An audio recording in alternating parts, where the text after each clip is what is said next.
Boy, you skied all so much today, I thought you'd all be asleep by now. I did 0 runs. 0 runs? Because you did 25. Can't imagine why.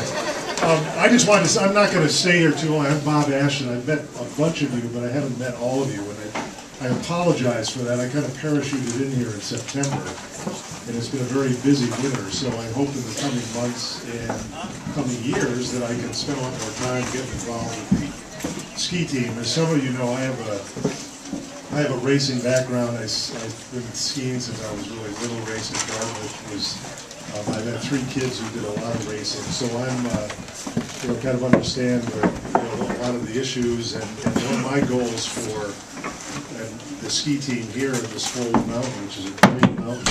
I never skied here before this winter. I came here probably 15 years ago. My daughter was in a BWL race, and I stood on the hill, so I never skied the mountain until this winter.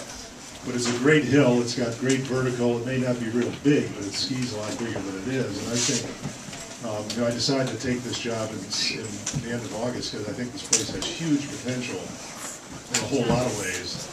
And I think in terms of developing ski racers and more importantly young individuals, this is a great place. And I think this can be one of the best ski race teams in all of New England. So I think set your goals high and you'll ultimately achieve them. And I want to really thank Ryan in particular. I think he's done a great job this winter, and Dave, and all did a great job.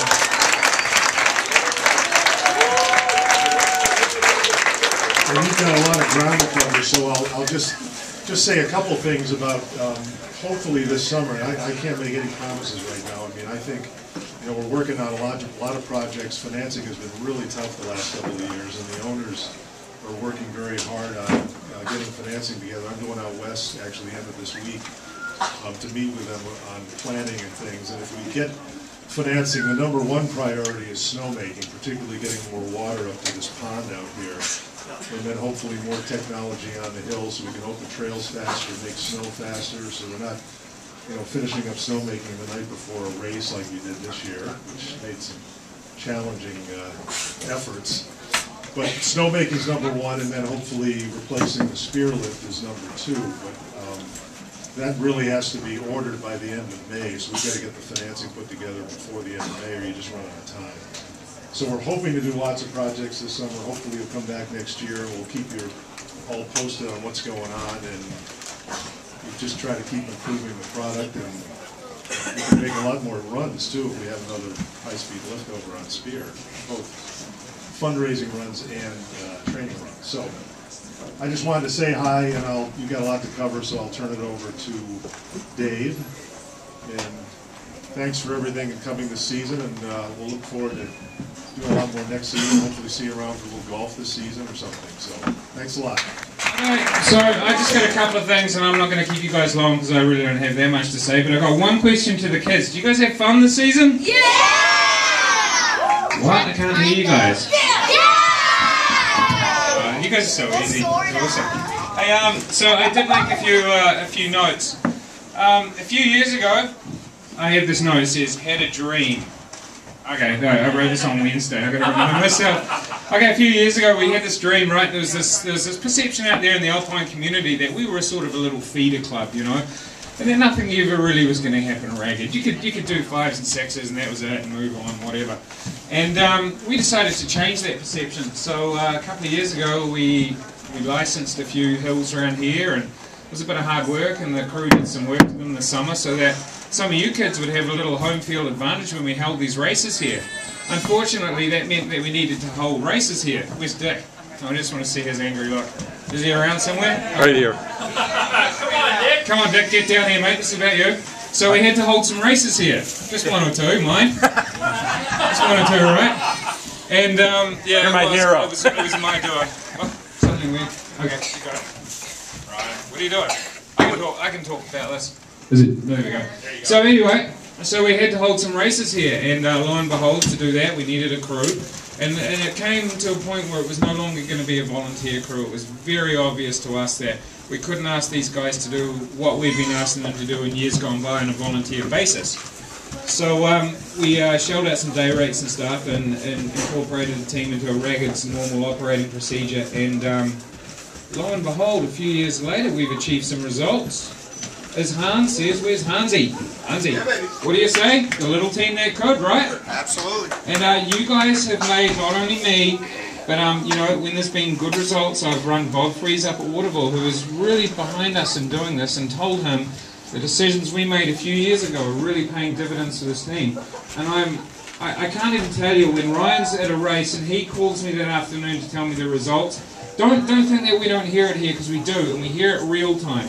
And I'm calling Ryan to find out what's going on as well. And I couldn't be, not just the racers, but the coaches who have just given everything 100%, and the crew who have put on these outstanding races for you guys to have a little home field advantage. So, you know, I know some days it's tough to get up there and put up some B-net fencing, but it is for these guys, it's for these kids, and I hope you kids appreciate all the work that these guys have put in to make your racing the best that it can possibly be here at Ragged. So, you know, on the lines of that, I just really want to congratulate John. Where are you, John?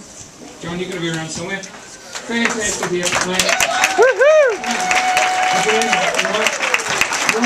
Ryan was giving me real-time updates on what you were doing over there. Meanwhile, I'm out here struggling with our own B-net. And you know, I didn't mind doing a minute of that so Ryan could be there to help you, you know, and Hans and that. You know, it's a whole team. And I'm just stoked with your results, along with Owen. Where are you, Owen? Owen. Unbelievable.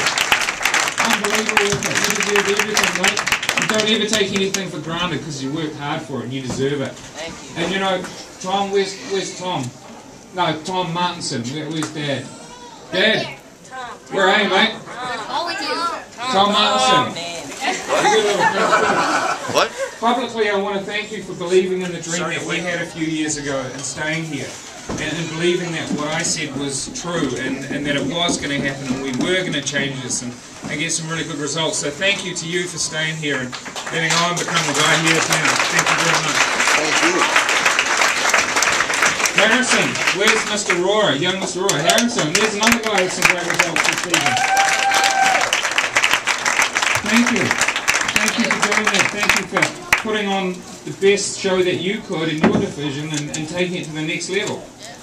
Where's Hannah? Hannah's here. Hannah, unbelievable.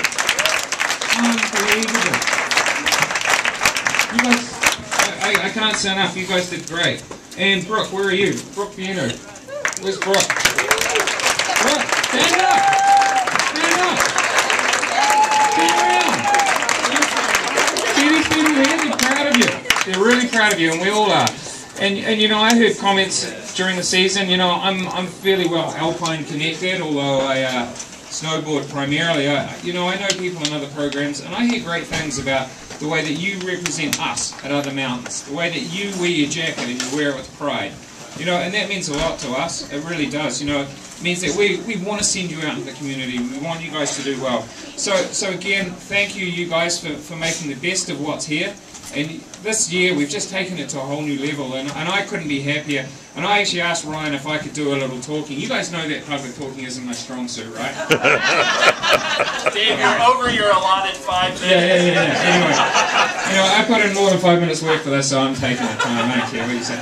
So again, thank you kids for making the best of a great season. We've lifted it to a new level. I know what's next. The sky's the limit. And kids, just remember one thing you've got that your coaches don't. Potential. See you guys next year. Here's Ryan.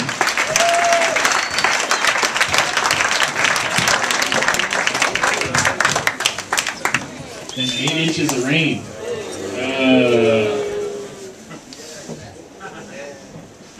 This has been our most successful season this year. And we're all the ones that are dedicated to making this happen for you guys. So let's give your parents a round of applause too.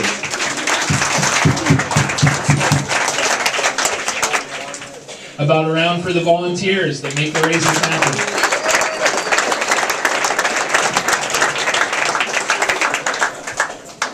How about a round for Dave? Dave helps you guys get more than you will ever know. Mountain crews and staff, how about the lift operators, the groomers, the Sunmakers. Without those guys, we wouldn't have a place to ski. Race crew. Thanks for all your hard work this year. And give a big round of applause to Dick Horan. Thanks for all that you do, Dick.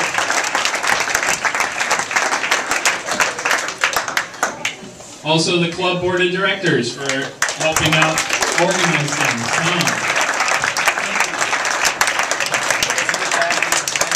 Williams, myself, Bunny, a lot this year with the race organization, volunteer organization, Bunny March Party.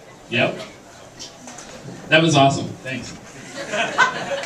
And how about a round of applause for the coaches? The ones that get up early in the morning and stand on the hill. Good job, everybody. Thank you, everyone.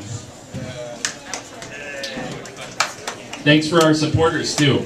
Artec and Racewax. As a team, we did 756 runs. So that's 937,500 vertical feet skied.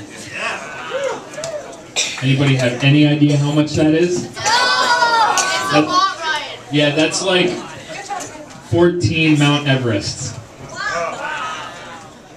Really cool, huh? So, in first place, how about we do third place first?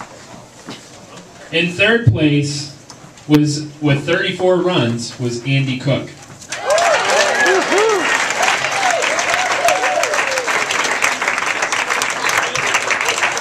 First place is going to be a little tough. Second place, with a tie, 39 runs apiece, McKinley and Hayden Hamill.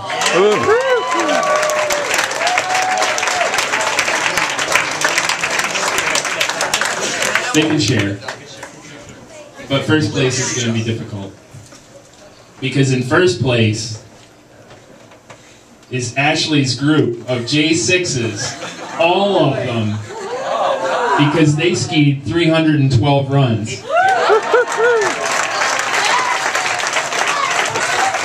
Good job, guys.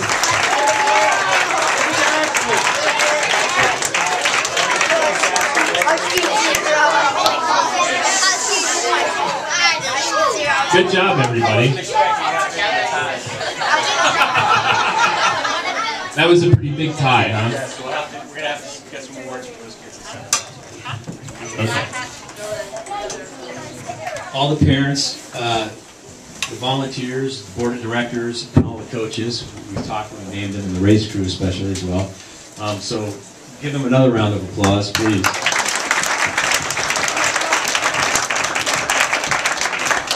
A little bit later on in the presentation, the initial intent of it was really to benefit the racers, and we are doing that. We would like to talk the challenge in our life, and everybody came through. It was a really, hey Carter, we're gonna have to start actually getting wounded knee patches. The team came together in a big way for her. And John and the family expressed how grateful and thoughtful everyone's been. And it's just been a really, that's been one of the most wonderful things about how everyone came together for that. So, and we're seeing her on skis hopefully in December. So, and that's really all I have. The rest is back to Ryan. Sweet.